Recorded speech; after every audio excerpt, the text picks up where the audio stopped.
Good evening. My name is Chris Sains. I'm the director of the Queensland Art Gallery and Gallery of Modern Art. It's a great pleasure to welcome you to this partnership event that we've been doing for 14 years with Griffith University and the Griffith Asia Institute. Perspectives Asia is an incredibly important program for this gallery, and often we're bringing into the foreground events which are tremendously topical and current, and I'd have to say no more so than tonight's in terms of its timetable. I want to begin by acknowledging the traditional owners of the land on which we gather, the Turrbal and Jagera peoples, who were the first creative and visual artists to settle here along the banks of the Maiwar River. In the spirit of reconciliation, as an Australian, I recognise the role that local Indigenous elders, past, present and emerging, have played and continue to play within our thriving and shared creative community. Welcome to GOMA, and welcome to another in the Perspectives Asia seminar series. I need to just acknowledge some dignitaries among our audience this evening. First among them, Casper Keeper, the Honorary Consul for the Consulate of the Netherlands in Brisbane. Welcome to you, Casper. Inspector Peter Aitken, Queensland Police, representing Commissioner Ian Stewart. Representatives of the Brisbane Bougainville Community Group, Professor Caitlin Byrne, Director of the Griffith Asia Institute, tonight's special guest panellists who will be introduced to you very soon, and to you, ladies and gentlemen, a very, very warm welcome to you all.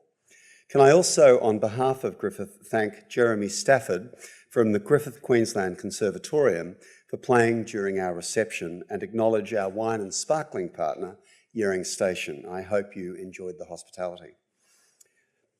As all of you will be keenly aware, parts of the Pacific are on the cusp or in the midst of very significant social, political and environmental change. These are dynamic, fluid and challenging times for many of the nations of the Pacific. Not least, this is because the region has become the locus of a seismic shift in geopolitical plates. From the deployment by major world powers of old and new stratagems of projection, comprising an intoxicating mix of investment and aid, to the looming and very real effects of anthropocentric climate change, the Pacific has never felt more central to regional and world affairs than it is today. Within this generation, violent conflicts in New Caledonia in the 1980s and Bougainville in the 90s were ended by political settlements between France and New Caledonia and Papua New Guinea and Bougainville respectively, and could now result in the creation of two new, small, potentially wealthy, mineral-rich Pacific states before this decade is out. In November this year, the people of New Caledonia will vote on whether they are to remain a part of France. Meanwhile, Papua New Guinea and the autonomous Bougainville government have agreed on a June 2019 date for a referendum which will decide the fate of the latter. Will the outcomes of these upcoming referenda be generally accepted, or will they spark new conflict or uncertainty? Pardon me. Such questions have obvious implications for regional relations, including those with Australia.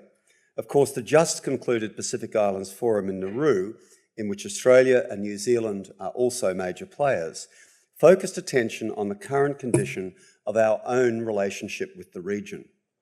While China's increasing presence in the region has been firmly in the spotlight in recent months, especially its loans for large-scale infrastructure projects in island nations, Australia has been simultaneously seeking to reassert itself as a partner of choice for Pacific countries.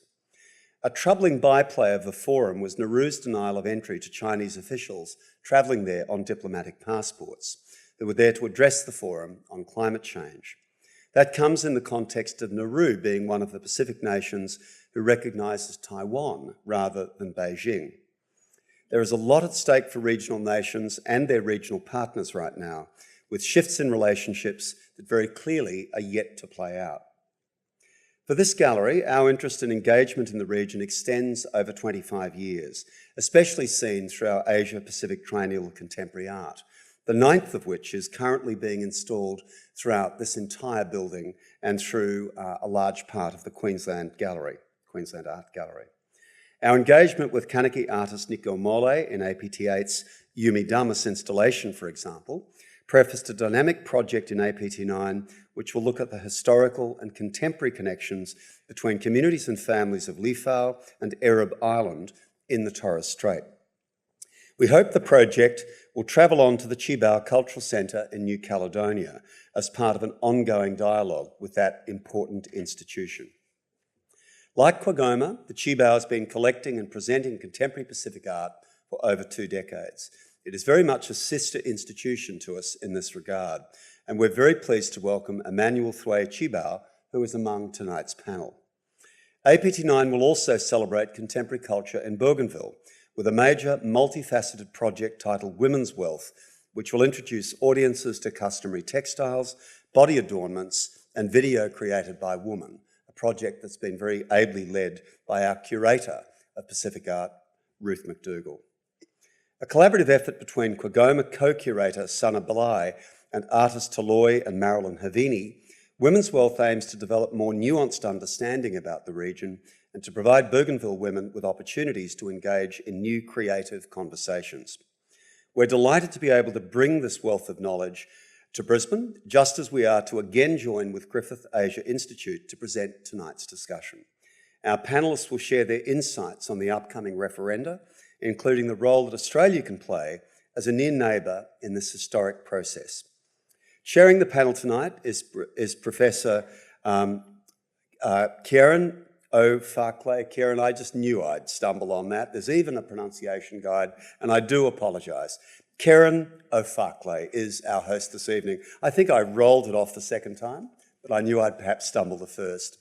Kieran has 2 decades of experience with governments and Indigenous organisations in Australia, Canada, New Caledonia and PNG, working on social impact assessments and negotiating agreements with resource development companies.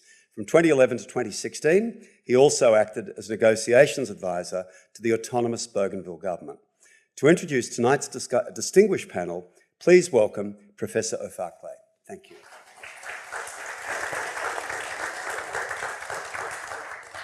Good evening. May I add my welcome on my own behalf and on behalf of Griffith University to this public forum. And may I also join Chris in acknowledging the Turrbal and Yagara traditional owners of the land on which we meet.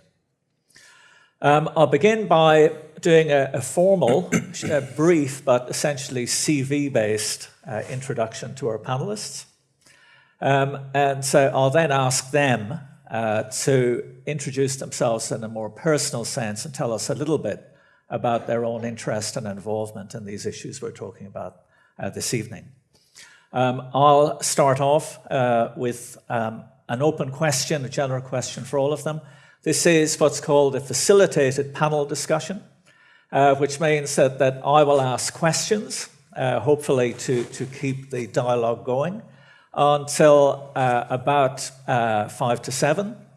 And then I'll open it up for questions and discussion for the group as a whole, hopefully leaving plenty of time for everyone to ask those burning questions that they've come along to get the answer to. Denise Fisher has been an Australian diplomat for 30 years, served in Australian diplomatic missions as a political and economic policy analyst in Rangoon, Nairobi, New Delhi, Kuala Lumpur and Washington, D.C., before being appointed Australian High Commissioner in Harare from 1998 to 2001.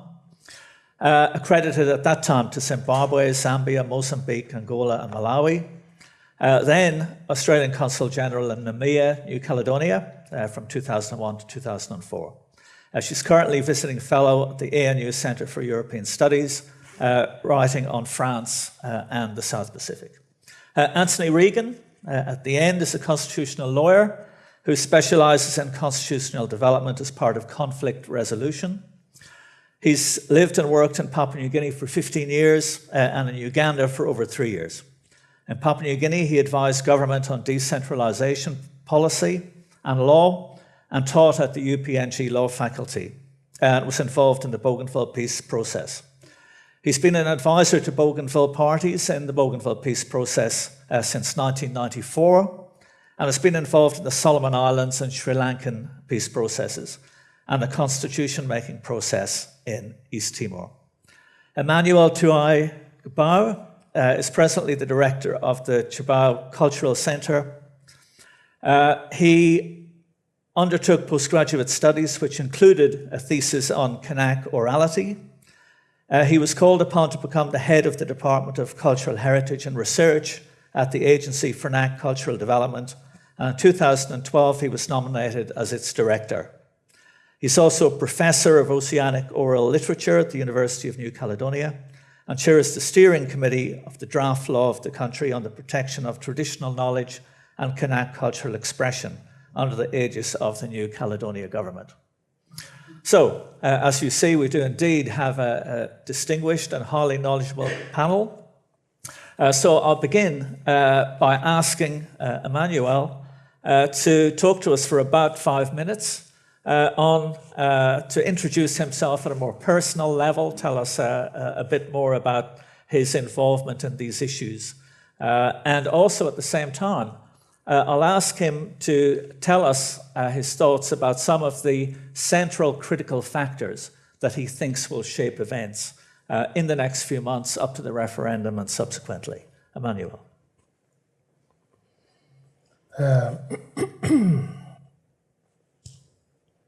Ne pechimoni wingan kunya thanawi hogo nei na thabis ban yele na halu in wat hanjinu ile pe yalele yara ile na thay yara river.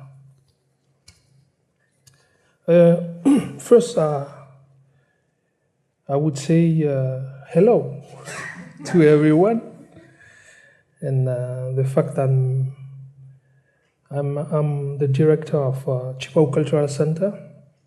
I'm from Tiendanit, which is a tribe up in the north of New Caledonia, which has been burned 3 times from the beginning of colonization, and the last time it was in 1984 at the beginning of troubles in New Caledonia.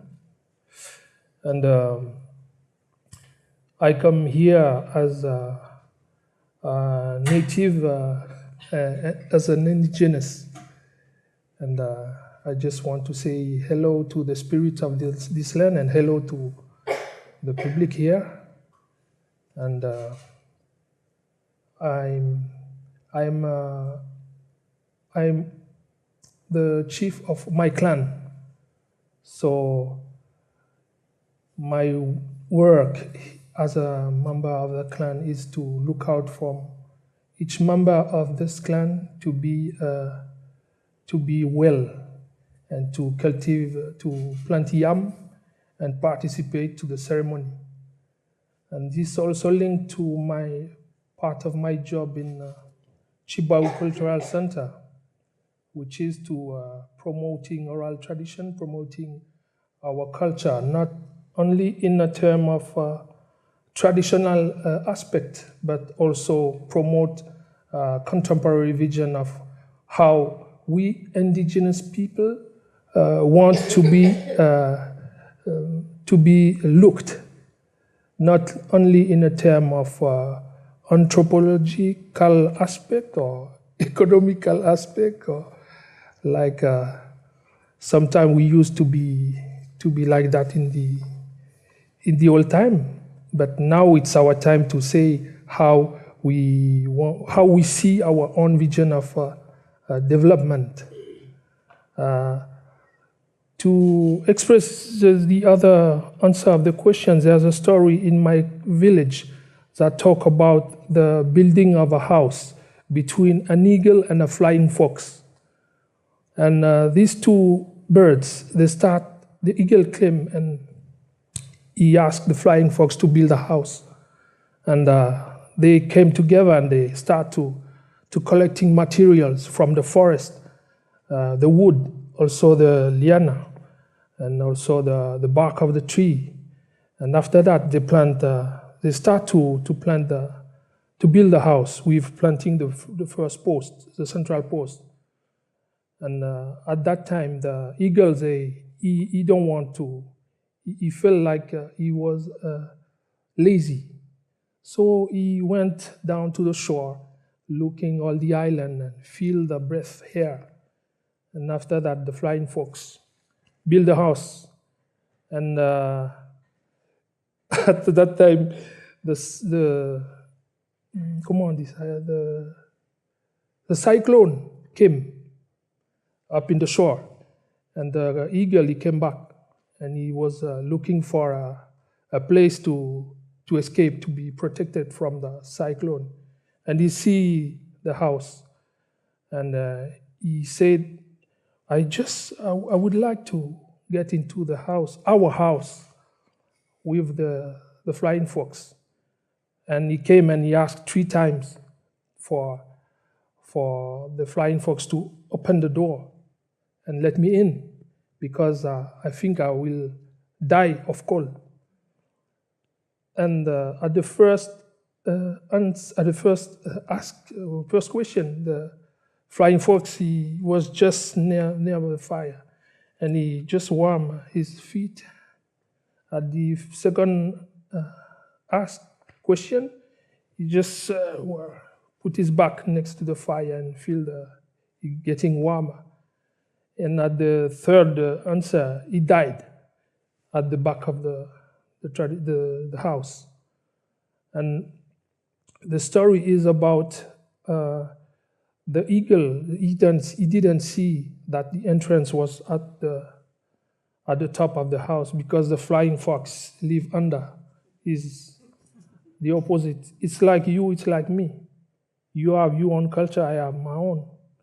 So we just want to watch out. If you don't see, how can you handle to understand each other if we don't see this is the entrance, this is the meaning of the part of my job, which is collecting oral tradition and how to promote this vision of the Western vision and also our vision, our own vision, like indigenous. So this is part of me, and this is part of you, this is part of us today. This was not written in tradition, this is written in our way of living. And my main, I accept to come here because I was supposed to host in Chibau Cultural Center a meeting with Bougainville people in May of this year, but it was cancelled. We were supposed to talk about reconciliation process that we have in New Caledonia after the big troubles. People were shot, family escaped, they burn cars, they burn house, they burn lives of people, and now we are going on. And the question is, when I see this invitation, I accept, because we didn't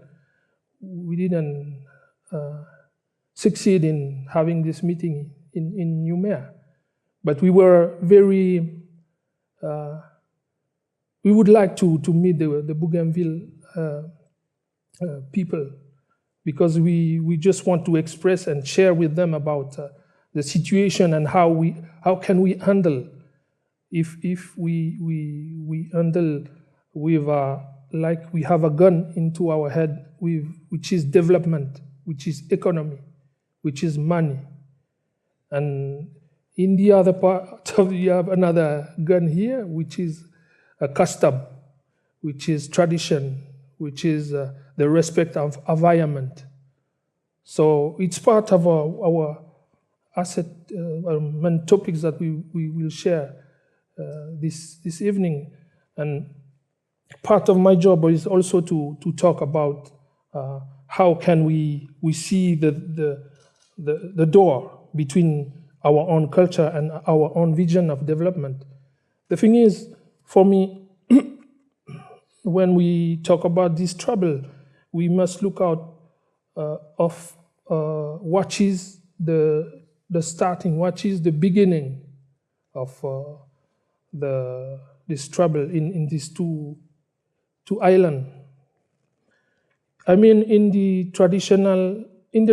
our tribe, we have troubles. We have protocols for reconciliation. It's usual for us. But when we talk about this modern conflict and the troubles, we talk about also development. We talk about pollution. We talk about money. Money is a big thing in our small community. And it's also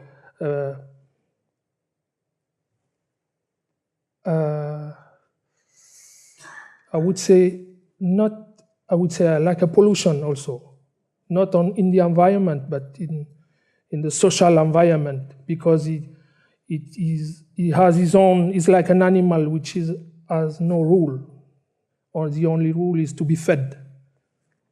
Manuel, I might ask some follow-up questions in a moment, if that's okay, because you've raised, in my mind, some very big questions.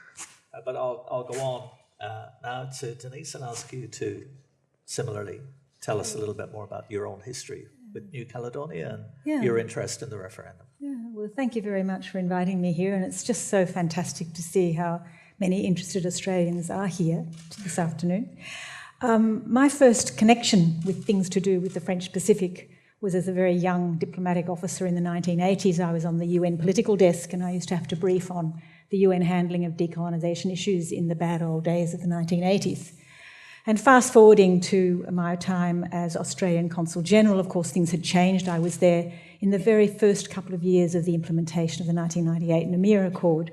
And the abiding image in my mind is the one of the very tall Pierre Frogier, who was the leader of the pro-France group, and the diminutive Dewe Gorode, who was the Paleka vice president of the New Caledonian government. You would see them everywhere. They would come to my home together. Every official function, they were there, the symbol of the new working together under the Namur Accord, which by the time I left 3 years later was not the case. You would very rarely go to a function where some of those people would be in the same room with each other. So things were starting to change.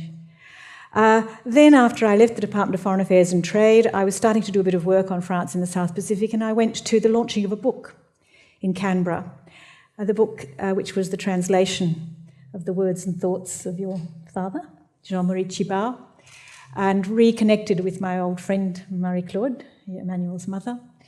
And she looked at me as she signed the book, and she said, Denise, she said, please continue to use your energies for our people. And so I've been doing that ever since. You ask about what my view is of the single factor or factors most likely to determine the future of New Caledonia in the coming years. For me, it's the good faith of the peoples, the major parties involved. The French state, the people who support independence, and the people who support staying with France. And God knows we've had a lot of questioning of the good faith, the keeping of one's word. In contemporary history, going back to 1958, when the French state promised autonomy within a community, a national community of France, started to roll off, on which basis the New Caledonian people opted to stay with France, rolled out a number of autonomies, which they then retracted in the 1960s and 70s, frustration building up within New Caledonia, leading to those terrible days of the 1980s. There are some good promises. There are plenty of promises. In 1983, the first historic recognition at Nanville-les-Roches of the Kanak people as the primary people, the first people of New Caledonia. The historic agreements of 1988, extended by the 1998 Namur Accord. But then the difficulties. The fact that after having signed in 1988, the leader of the independence group, Jean-Marie Tjibaou, was assassinated a year later by his own supporters for having made the compromises. And my last memory of Jacques Lafleur, I saw him in 2009, shortly before his death, and he said to me, Denise, what I'm most concerned about is that everyone will forget. They'll forget the sacrifices, the promises, the hard-won compromises. And he too said that when he returned from Paris, where both of these agreements were negotiated, he had to fight with members of his own party to retain their support for what he had signed on to. Now we're at this historic moment, and my fervent wish is that the promises of the past will be remembered and will be kept. The biggest sign is the referendum is being held. That's already a major step forward. But we've also seen in recent months, on both sides, people stepping back, not just from the process, but from the spirit and indeed the letter of the Namur Accord. So to me, that is what will be determinant in the years to come, and we can perhaps talk a little more about that. Thank you. Anthony? Thanks, thanks, Kieran. I'm sorry that there's no one here from Bougainville to speak tonight. We did try and arrange for James Tanis to join us, but unfortunately it didn't work out. So you're stuck with the one white man, I'm afraid. I've been working in Papua New Guinea since 1981. I first went to PNG in 1974 when my sister was married to a Bougainvillian by the name of Mel Togolo, who might be known to some of you. And through my relationship with Mel and his friends, I became involved in work from 1981 on the decentralisation system, provincial governments being established in Papua New Guinea.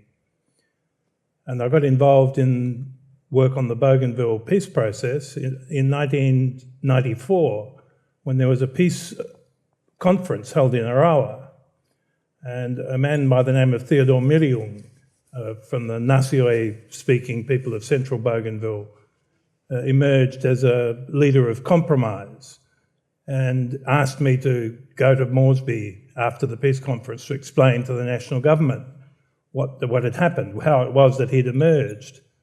I explained to him that I was only a lawyer. I wasn't in a position to brief people in Port Moresby on the complexities of what was happening in Bougainville. And he was a man of short temper.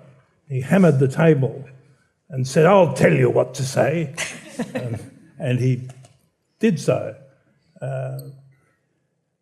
In many ways, I look at the Bougainville situation in the same way as Denise was explaining in New Caledonia. There's a risk that people forget what happened between 1988 and 1997. It's already ancient history. There's been 4 national elections since the Bougainville Peace Agreement was signed. In every national election, there's a turnover of 60 to 70% of the members. So there's almost nobody left in the National Parliament who was a member when the conflict was on, when the peace agreement was being negotiated. So it's something which people give lip service to, but aren't necessarily trying to breathe life into it. So the real question is going to be whether Bougainville will be able to vote in a way that convinces the national government of what they want. It's generally believed that Bougainvillians will vote overwhelmingly in favour of independence. We shouldn't necessarily assume that's true. There's not been a single opinion poll done in Bougainville. Nobody really knows what the vote will bring. So we have to wait and see on that one. But if Bougainville were to vote overwhelmingly in favour of independence, there would be some problems because Bougainville doesn't have the capacity to become independent immediately, nor does it have the financial resources that would be needed to become independent immediately. So even if the national government were to agree to Bougainville becoming independent, there would be a serious long transition required. But if the national government were to say no to independence when Bougainville vote overwhelmingly in favour of it, there's a risk of conflict re-emerging, not only conflict between Bougainville and Papua New Guinea, but amongst Bougainvillians, because it's quite likely that there will be significant differences in the voting patterns. In Buka and the north of Bougainville, it's quite possible that there'll be much stronger vote for remaining part of Papua New Guinea. So what's going to be needed is some agreement on process, a little bit similar probably to the process that was involved in negotiating the peace agreement. Some sort of process which enables both Papua New Guinea and Bougainville to move ahead confidently. What the peace agreement says is that after the referendum, the two governments must consult And subject to that consultation, the issue goes to the Parliament for final decision-making.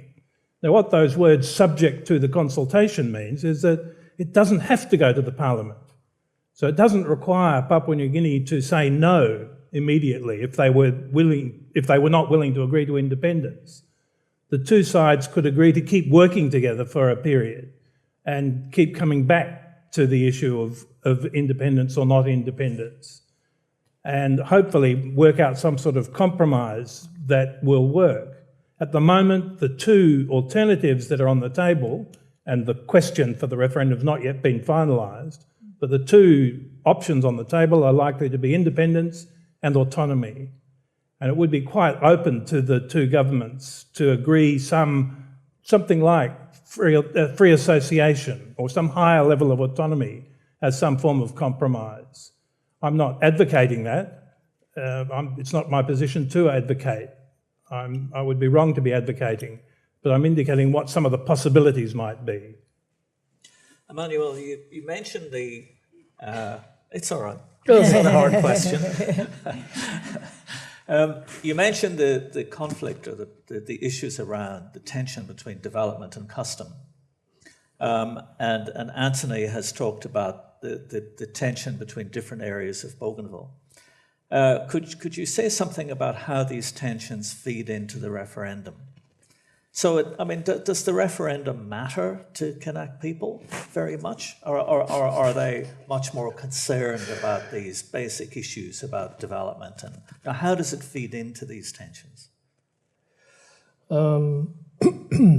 For me, what I feel about and what I saw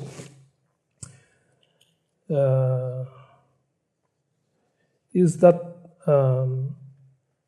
one aspect that I can recognize in what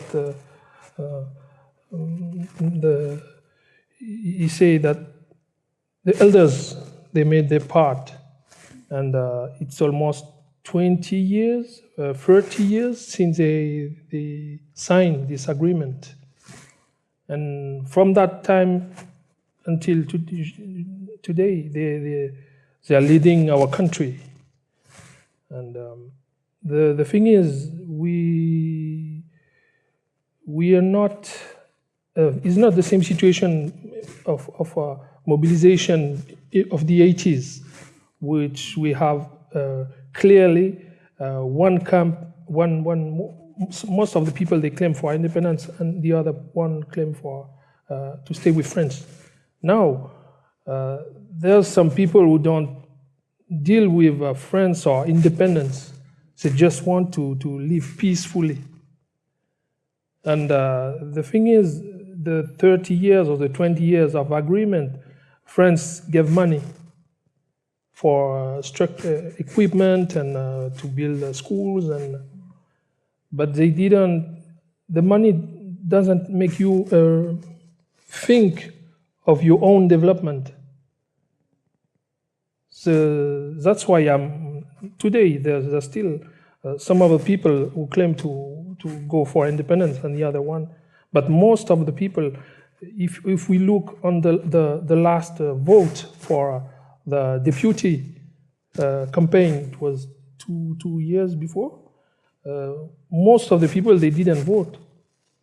I know this is not the same agenda, this is not the same motivation, but even for the nationalists, even for the Kanak, to when they talk with the kids, when they talk with the youths who are able to vote, they don't know about the troubles, they don't know about the agreement, they don't know about the story of their fathers who were put in jail and the tribe was crushed down and everything, because this is not taught in our schools, and even the elders, they don't talk about it because it's like a threat. Even the broadcast, the TV broadcast, when you have a documentary on these troubles, most of the people, I mean, this is in Numea, not in the north or in the Loyalty Island. Most of the people, they rule the business in Numea, and they don't want to see that on TV. They don't want to to talk about this because it's like Algeria is like they think about Algeria, Tunisia is like Mayotte, Madagascar, and it's like it's a revival of or something of colonization that happened bad for France, and also Indochine. So for me, when I get into the school and I make my intervention on talking about kind of culture, all the kids they come after that and they want to talk to me. Hey, what is about a referendum and what should we choose? Because they don't know, and they cannot see any kind of mobilization from the elders to the kids like it used to be in the 80s. I don't know if it's about money or if it's about conviction or it's about all the societies like we run. We don't know what are we running for. You said that for you, one of the critical issues is whether or not the key actors behave in good faith. Mm-hmm. I wonder if I could ask you and then Anthony to say something about the position of the central government, if we can use that term. So France in the case of New Caledonia and Papua New Guinea in the case of Bougainville. Mm-hmm. So what is their approach to the referenda at the moment? Do you think they are acting in good faith? And what's likely to be their role over the next couple of years? The French state is committed to full implementation of the Namur Accord, they will say. And let's judge more by their actions. As I said, the fact that the independence referendum process, and it's a process that will go up to 6 years, there are potentially 3 votes. The first vote, if the answer is no to independence, there is a potential for a second vote within 2 years, and same for a third time. So we're looking at a period from this year to 2024. And the French states, as from where I sit, and I've been following this quite closely, is very concerned to hold a referendum which will be widely seen, not just in New Caledonia, but in the region and in the global community as fair and legitimate. So it is taking great pains to do this. It has invited UN observer missions to come and look at the drawing up of the voter lists because there is a restricted electorate, specially defined, only certain people can vote in the referendum process, and this electorate has never been tested before in no other election. So the question of who is eligible to vote is vital, and this process of drawing up the electoral list has been very controversial. The French invited the UN in to see that. The UN will observe the referendum on the 4th of November. So I think for all of the reasons you ask why, it's because there's a lot at stake for France. France in the last 10 years has had a strategic reassessment of all of its overseas possessions, and it is overtly saying now, acknowledging the role that its presence all around the globe gives it for its pretensions to international leadership, not the least being relating with China. So its presence in the Pacific is vitally important and continued presence in the Pacific. So I think there are many factors involved in that, but generally the judgment is that the French want to be seen to be presenting a fair and legitimate election. So they want to be seen to be, but are they? What's your assessment? I mean, you mentioned when we were talking earlier that you're aware that a lot of French people who haven't been to New Caledonia for 20 years are coming back to vote. Yes, and they're entitled to if they're on the electoral lists. The French state is certainly going through the process, but the real judgment will be by the people of New Caledonia as to whether it is a legitimate process. And already one group, one of the most extreme pro-independence parties, has said they will boycott the referendum. Because they do not believe that the voter lists have been drawn up in a credible way. Their core body of support is one of the major unions who have decided, they have not yet said that they would boycott. They are reserving their judgment till a final list the process goes one more step, which will be the end of this month. And on the loyalist side, the pro-France side, a couple of parties' leaders have withdrawn from a dialogue process which is going on in the background of the referendum process, a dialogue process between political leaders about what New Caledonia will look like after the referendum process is finished. So two of the major parties on the, again, a very extreme pro-France parties have declined to participate in that process. So on the positive side, what I would call the mainstream independence and pro-France groups, actually, if you look at what they're advocating, some of them, their positions are not too far apart. And that gives you some hope that with a peaceful environment over the next 6 years, there can be common ground found, trading off some of the remaining issues of independence, sovereignty issues, responsibilities that the New Caledonians would like to, some New Caledonians would have liked to have handed over to them. So there is some cause for optimism, but at the edges on both sides, you have these extremist groups who are questioning the process. I'd say Papua New Guinea. Papua New Guinea. I have to be careful what I say. I understand this is recorded and made available publicly. So the Prime Minister, Peter O'Neill, consistently says in the last few months that the national government wants to honour the peace agreement in full. Every word will be respected. He also says that the referendum will be held on time. He says it will be held in June next year, which is the target date for the referendum. The actual date has not yet been set, but a target date of middle of 2019 was agreed in 2016 for the purposes of planning.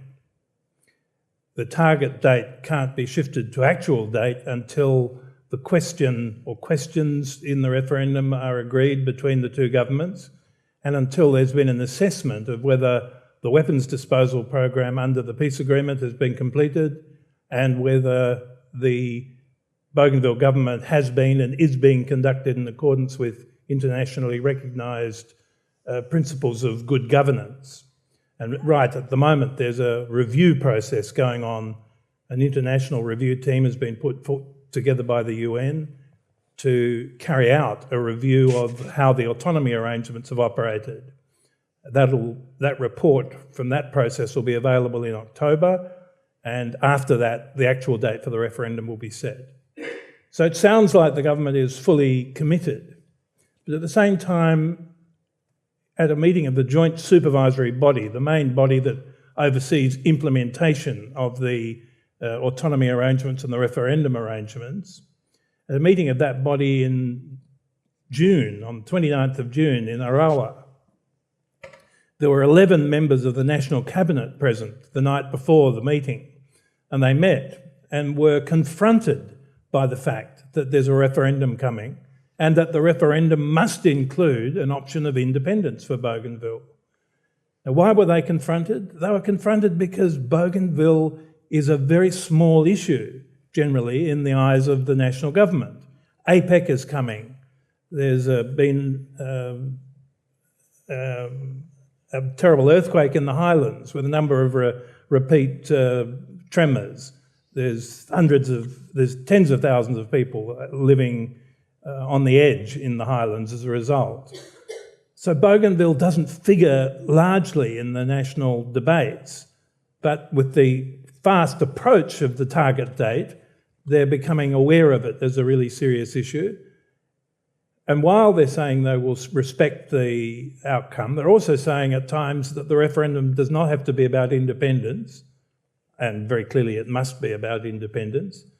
And the Prime Minister is also campaigning to get the members of National Parliament to vote unanimously against independence, should that be the vote in the referendum itself. And it goes to the Parliament. He wants the whole Parliament to vote unanimously against. That power that the national government has to decide the ultimate fate of the referendum arrangements gives it a great deal of power, but doesn't do much to resolve the issues, which is why I was saying a little earlier, the hope is that a process is developed after the referendum to help the two sides keep living and working together. And one of the very good things, just to finish off, Kieran, one of the very good things that's happening at the moment is that both governments are agreeing that the transition that happens after the referendum is very important.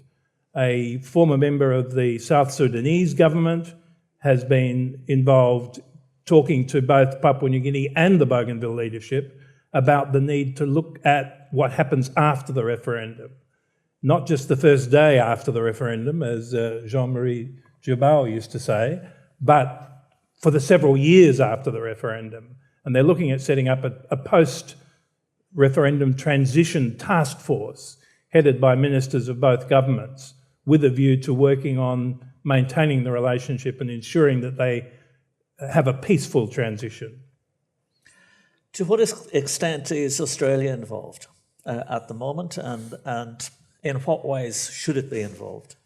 Australia is heavily involved in various ways in providing a lot of funding for the restoration of infrastructure in Bougainville. The main roads are maintained under an Australian aid project. I'm provided as a legal advisor to the Bougainville government under Australian aid, which also provides for a number of other advisors. They're also putting in a lot of the money that is funding the United Nations involvement in Bougainville. The United Nations is involved very actively, not so much in observation as it will be in New Caledonia, but in a whole range of the activities needed to build up awareness, because awareness in Bougainville is very limited. Most people don't really understand what a referendum is. They've got no experience, of course, of having voted in a referendum. People get confused about the difference between independence and a referendum. And so there needs to be constant awareness. And at the moment, the awareness is probably only reaching the end of the better roads. It's not getting to the areas which aren't connected by road or are connected by incredibly rough tracks. So Australia's putting in a lot of money to support the awareness program, and it's putting in money that gets through the UN Peacebuilding Fund. But it's generally not known and not talked about, because it's much more comfortable for Australia not to be seen to be doing too much in relation to the referendum, because if they're seen to be doing too much, it runs the risk of disturbing the bilateral relationship between Australia and Papua New Guinea. In New Caledonia, and also can I rephrase the question a bit and ask, does Australia have a position, a political position on these referenda? Yeah. And is it pursuing that position? The Australian government's official position is very simple. That is that it supports the Namur Accord process and its full implementation. And full implementation means including the convening of referendum process. To go beyond that, I don't think we're likely to see any change. I can't speak for the Australian government anymore, I'm not an official, but it would be unlikely to express a view, leaving it to the New Caledonian people to express their view. But I think the Australian government will be taking a very close interest, as indeed will all Pacific Islands Forum countries, in the way in which the referendum process unfolds. And through the Pacific Islands Forum observation mechanisms, the Melanesian Spearhead Group and the UN observer missions, I think the Australian government will be keeping itself very informed about the way the process is unfolding. So I think that's one of the things that we take for granted, that both of these agreements, the 1988 Matignon-Oudinot Accords and the Namur Accord from 1998, have presided over 30 years of predictability and peace and economic growth in our closest neighbour off the East Coast. And this is definitely coming to an end, because this is the final stage of that process. So clearly, I've mentioned the stakes are high for France, but the stakes are high for Australia too, because we've seen change. You mentioned earlier change in the region, especially new players coming into the region, players with a legitimate right to be, China coming into the region looking for resources. So it's at a very delicate time, and not the least because in the immediate Melanesian arc, we have right next door a Bougainville process going on, a fragile process at the same time over the next 6 years. We've also got a Vanuatu, which is fragile. We have the Solomon Islands just having finished the Ramsay presence. And Fiji is not a very predictable situation either. So the immediate situation in which all these events are unfolding is fragile. And the Pacific Islands Forum going beyond, the Pacific Island Forum region is also at a time of great change and operating in a very different way to the way it operated even 10 years ago. So there are a lot of broader considerations that come to bear. So from the Australian government's perspective, which has an issue beyond the fact that it's a regional neighbour, but the fact that it's a regional player and that it has benefited for the last 30 years from a constructive France, a constructive, well-resourced Western ally, engaged in the region in a constructive way, which wasn't the case up till 30 years ago. Remembering the bad old days of nuclear testing in Mururoa and mishandling of decolonisation issues in French Polynesia and New Caledonia, where the French were pariahs in the region, to say the least. We've had a constructive Western ally working cooperatively in the region in the last 30 years. So the whole process in the next few years, which will reshape France's presence in the South Pacific, because it will reshape the nature of France's sovereignty in New Caledonia, the jewel of its Pacific possessions, is a very important issue for Australia. Emmanuel, just before I open up for discussion, but what do you see as the wider ramifications, or are there wider ramifications for the Pacific or more broadly in terms of the outcome in New Caledonia? Say it again. Do you see that the referendum is purely an issue that affects New Caledonia? No. Or do you see it having wider ramifications? Les conséquences pour la région et pour... Ah oui. The first is when we talk about referendum, we talk about sovereignty, the question of sovereignty. So it's important for the native, because we claim to get our sovereignty. This is part of the struggle in the 80s. But this was also support from the Melanesian spear. This is why the spearhead group was created to help this claim in New Caledonia. But today we also link not only with sovereignty, we also talk about economy. We talk about multilateralism, relation between the other states, and the fact that we want to promote our own vision of development, which is not necessarily linked with Europe. That's why this is part of a regional aspect of the question of referendum, and the fact, for example, that we don't know each other. We are 2 hours by plane, and we don't have any course, any agreement on in INU, in USP, for our students. They still study in France, so they learn how to be westernized, more westernized. So when they come back, they think like French.